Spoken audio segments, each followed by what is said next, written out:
David Bay here from MuscularDevelopment.com. We are in South Carolina for the 2015 NPC Junior USA Championships. I'm hanging out here with super heavyweight competitor Brent Swansen. Brett, for the guys at home who aren't familiar with you, can you give us a little bit of background, like where you're from, how you got started in competing, and what you've all done leading you here into the 2015 Junior USAs? Yeah, I have been competing since I've been 20 years old. I'm 28.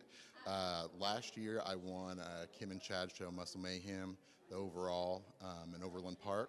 And this year my main goal is the Junior USAs and hopefully come in and take care of business or just do the best that I can do and just kind of go from there.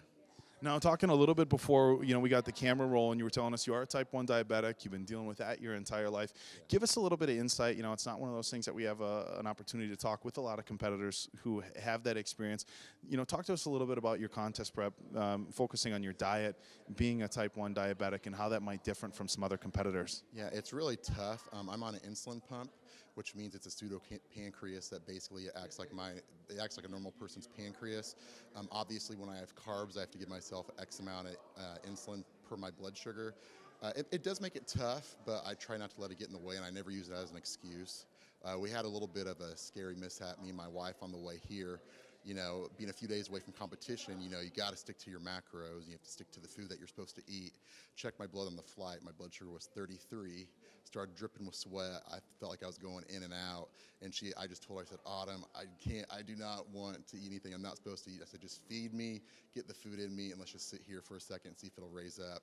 I didn't have to cheat on my diet or anything, but those are things that I go through that the average person doesn't have to go through. My blood sugar is always, I would say 99% of the time, where it should be, and bodybuilding and lifting weights obviously helps that, and that's one of the reasons why I do it, but it is also a concern that I have to deal with every day.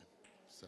Now, have you found yourself in a situation where your blood sugar has dropped to a point where you've had to say, I'm on a diet, but obviously your health comes first, or have you been able to manage it pretty well? Yeah, my health always comes first. I mean, I'm a school teacher, I personal train. This is my hobby, it's my passion, but my health always comes first.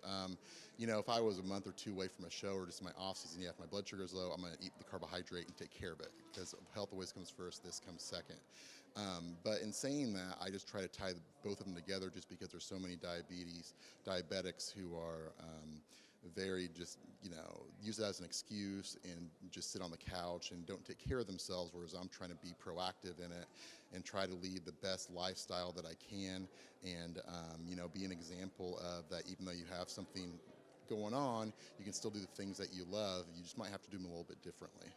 All right, now back to competition. Obviously, the win at the Muscle Mania, or Mayhem, excuse me, Chad Nichols show, a big show. Just differences as far as where you're going to be sitting as far as a scale says, or some changes that you made in your training or physique since then? Yeah, my whole goal is, especially with being type 1 diabetic, having the insulin come in me, it's very easy for me to get size. Very, very easy. I've always been, since I started to lift weights, size is very easy for me to attain. My conditioning, I have good conditioning. I've always thought I had good conditioning. 3 weeks ago, actually, I was doing my own prep. I usually, take care of that. And I brought in Mandis Buckle, who is a buddy of mine. And these last 3 weeks have been a pretty tough cut, but we wanted to come in as deep and separated as I can and get my glutes as striated as I can. And we felt like if we did that, we would have a pretty good shot at hopefully doing well at this show. And we saw online some update pictures last night. You've lost how much weight in the last 3 weeks? 18 pounds. 18 pounds in the last 3 weeks, and it looks good. So, guys, we're gonna wrap things up here. Let Brent get back to what he's doing. Looks like you already got a little bit of tan on you. Probably got. This is the first of many coats. All right. So once again, we're gonna wrap things up. Appreciate your time from myself and everybody at MuscularDevelopment.com. Best of luck tomorrow, guys. Make sure you check back to MuscularDevelopment.com for all our videos, pictures, and of course, a live play-by-play for tomorrow's prejudging and finals. But that's gonna be it for us for right now. This is David Bay with super heavyweight competitor Brent Swansen from the 2015 NPC Junior USA Championships.